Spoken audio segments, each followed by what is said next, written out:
BRMID जी का सवाल है, कोटक मिड कैप फंड और SBI मिड कैप फंड में से दोनों में से कौन बढ़िया है एंड क्या 12 साल इन्वेस्ट किया जा सकता है इनके अंदर। तो हाँ, मिड कैप फंड 12 साल के इन्वेस्टमेंट के लिए काफ़ी बढ़िया है। स्मॉल कैप फंड के अंदर भी 12 साल के लिए इन्वेस्टमेंट किया जा सकता है। अब अगर बात करते हैं mid cap and Kotak and SBI mid cap fund के बारे में, तो एक सिंपल सी एनालिसिस आपको दिखाता हूँ, कोई भी इसको देखकर समझ सकता है। आप लोग कमेंट में बताना मुझे कौन ज़्यादा बेहतर है इन दोनों में से। एक सिंपल सी मैं आपको यहाँ पे दिखाता हूँ एनालिसिस। जैसे आपको अगर स्क्रीन पे दिख रहा होगा, यहाँ पे हमारे पास कोटक का भी मिड कैप फंड आ गया एंड SBI का भी मिड कैप फंड आ गया। अगर हम लॉन्च डेट देखें तो दोनों की लॉन्च डेट 1/1/2013 है। मतलब 1 जनवरी 2013 को इन दोनों का ही डायरेक्ट फंड लॉन्च हुआ था, जिसके 10 साल से ज़्यादा समय लगभग हो चुका है। और इन 10 सालों में इन दोनों फंड ने जो रिटर्न दिया है उसको हम यहाँ पे सिंस लॉन्च रिटर्न में देख सकते हैं, जहाँ पे कोटक ने 19.15% का रिटर्न दिया है एंड SBI ने 18.53% का। तो लास्ट 10 ईयर्स से थोड़ा सा ज़्यादा टाइम पीरियड में यहाँ पे कोटक ने SBI से ज़्यादा रिटर्न्स बना के इन्वेस्टर्स को दिए हैं। तो मतलब अपनी कैटेगरी में रैंकिंग भी कोटक की SBI से बढ़िया होगी।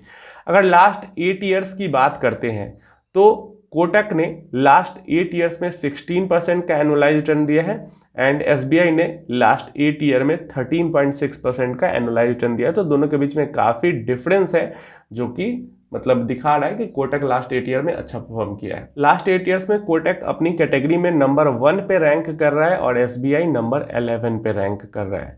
इसके बाद लास्ट 5 ईयर्स की बात करते हैं तो कोटक ने 14.4% का रिटर्न दिया इन्वेस्टर को बना के एंड SBI ने 13.1% का। अगेन जो कोटक है वो नंबर 5 पे रैंक कर रहा है यहाँ पे एंड जो SBI है वो नंबर 10 पे रैंक कर रही है। इसका लास्ट 3 ईयर की बात करते हैं तो कोटक ने 35% का रिटर्न बना के दिया है, SBI ने 39% का रिटर्न बना के दिया है। कोटक नंबर 9 पे रैंक कर रही है, SBI नंबर 3 पे रैंक कर रही है। तो यहाँ पे SBI कोटक से ऊपर आ गया। And then again last 1 year में जो कोटक है वो 4% का रिटर्न बना के दी है और 4.5% का, और SBI ने 5% का। तो कोटक 7 नंबर पे रैंक कर रही है एंड SBI 4 नंबर पे। तो जो शॉर्ट टाइमिंग है लास्ट 1 ईयर लास्ट 3 ईयर का, वहाँ पे SBI के मिड कैप फंड ने कोटक से बेहतर परफॉर्म किया है। लेकिन जो लॉन्ग टर्म पीरियड है उसमें कोटक के मिड कैप फंड ने SBI के मिड कैप फंड से काफ़ी बढ़िया परफॉर्म किया है। और अगर 8 सालों में 16% का रिटर्न दे रही तो नॉर्मल सी बात है SBI ने कोटक ने SBI से बेहतर रिटर्न बना के दिया है।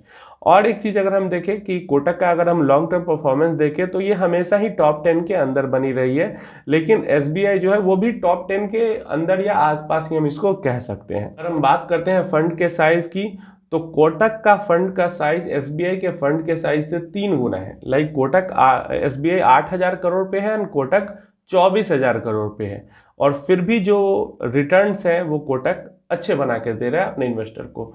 एंड इसके अलावा अगर बात करते हैं एक्सपेंस रेशियो की, तो SBI का जो मिड कैप फंड है एक्सपेंस रेशियो चार्ज कर रहा है 0.96% का, इसका आधा एक्सपेंस रेशियो कोटक चार्ज कर रहा है 0.45% का। तो यहाँ पे अगर हम देखें तो दोनों ही फंड की परफॉर्मेंस काफ़ी अच्छी है, लेकिन कोटक SBI से ज़्यादा बेहतर परफॉर्म कर रहा है लॉन्ग टर्म में एंड शॉर्ट टर्म में भी। तो ये चीज़ नहीं है कि हाँ इन दोनों में से किसी एक के अंदर कोई इन्वेस्टेड है तो उसको एग्जिट करना चाहिए, नहीं, दोनों ही फंड इन्वेस्टेड रहने वाले फंड है, खराब फंड नहीं है। लेकिन जब बात आती है दो फंड के बीच के कंपैरिजन की, तो दो में से कोई एक तो ऊपर जाएगा और एक तो नीचे रहेगा ही। तो यहाँ पे कोटक जो फंड है वो SBI से बेहतर परफॉर्मिंग फंड है। अब कई सारे लोग हैं जो कि कोटक के साइज को लेकर टेंशन में होंगे कि 24,000 करोड़ हो गया, अब क्या ही रिटर्न देगा, भाई कोई फर्क नहीं पड़ता, कोई फर्क नहीं पड़ता। यहाँ 4,000 करोड़ के साइज वाले फंड भी खराब परफॉर्म कर रहे हैं, वहाँ 30,000 करोड़ के फंड साइज वाला फंड भी अच्छा परफॉर्म कर रहा है। तो इसलिए फंड साइज को लेकर आपको टेंशन लेने की जरूरत नहीं है। जब तक फंड की स्ट्रैटेजी अच्छी चल रही है, मैनेजमेंट की स्ट्रैटेजी अच्छी चल रही है, तब तक फंड अच्छा परफॉर्म करेगा। ये 50,000 करोड़ का हो जाएगा फिर भी। लेकिन अगर स्ट्रैटेजी ही काम नहीं करेगी तो चाहे 5,000 करोड़ का भी फंड होगा तो वो अच्छा परफॉर्म नहीं करेगा। वो कहने सुनने की सब एक दूसरे को कहते रहते हैं कि फंड साइज बड़ा हो जाए तो अच्छा नहीं होता, लेकिन एक्चुअल में अगर आप देखने जाओगे, चेक करने जाओगे, तो आपको कुछ रीजन वहां पे ऐसा नहीं दिखेगा। क्योंकि बड़े फंड्स भी अच्छा कर रहे हैं, छोटे फंड्स भी खराब कर रहे हैं, तो आप कैसे कह सकते हो कि कोई फंड बड़ा हो गया इसलिए वो खराब परफॉर्म कर रहे हैं। स्ट्रेटजी अच्छी नहीं काम कर रही है। चलिए, तो ये चीजें हैं। तो इन माय ओपिनियन फंड के साइज को लेके आपको टेंशन नहीं लेना चाहिए। तो अगर इन दोनों में से कोई एक चुनना हो, मतलब एक को बेहतर चुनना हो, तो वो कोटक को मैं एसबीआई की जगह बेहतर जरूर चुनूंगा। लेकिन इसका मतलब ये नहीं है कि एसबीआई खराब है।